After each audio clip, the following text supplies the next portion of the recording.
దేశ రాజధాని ఢిల్లీలో ఇక పెట్రోల్ డీజిల్ వాహనాలకు అనుమతి లేదా? అసలు రిజిస్ట్రేషన్ కూడా చేయరా? ఈ నిర్ణయంతో వాయు కాలుష్యం తగ్గుతుందా?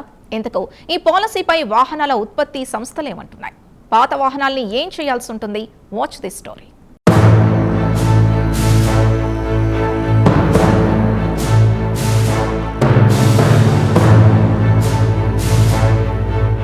దేశ రాజధాని ఢిల్లీ ఎలక్ట్రిక్ మొబిలిటీ వైపు మరో కీలకమైన అడుగు వేసింది.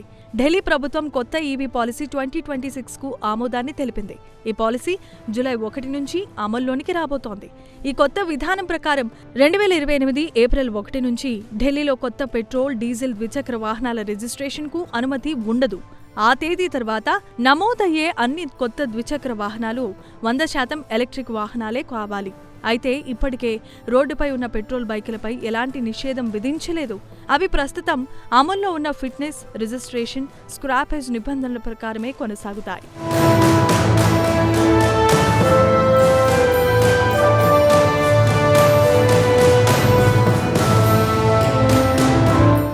ఎలక్ట్రిక్ ద్విచక్ర వాహనాల కొనుగోలును ప్రోత్సహించేందుకు ప్రభుత్వం ప్రత్యేక సబ్సిడీలు కూడా ప్రకటించింది.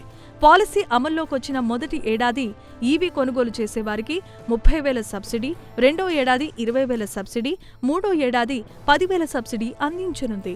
వాయు కాలుష్యాన్ని తగ్గించడం, స్వచ్ఛమైన రవాణాను ప్రోత్సహించడం, ఢిల్లీలో ఎలక్ట్రిక్ వాహనాల వినియోగాన్ని మరింత వేగవంతం చేయటం ఈ కొత్త ఈవీ పాలసీ ప్రధాన లక్ష్యంగా ప్రభుత్వం తెలియజేసింది.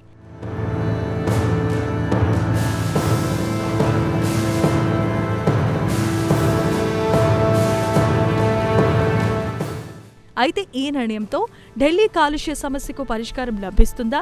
అసలు ఈ కొత్త పాలసీలో ఏముంది అనే చర్చ నడుస్తోంది. ఈ పాలసీపై భిన్నాభిప్రాయాలు కూడా వ్యక్తమవుతున్నాయి.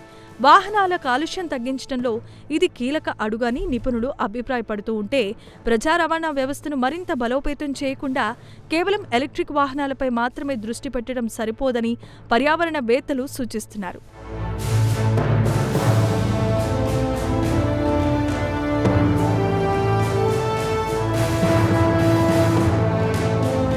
వాయు కాలుష్యాన్ని తగ్గించడమే లక్ష్యంగా ఢిల్లీ ప్రభుత్వం తీసుకొచ్చిన ఈవీ పాలసీ 2.0 ఎంతవరకు సత్ఫలితాలను ఇస్తుందో వేచి చూడాలి. మరోవైపు దేశంలో ఉన్న ఇతర రాష్ట్రాలకు కూడా ఈ విధానం ఆదర్శంగా మారే అవకాశాలు కనిపిస్తున్నాయి.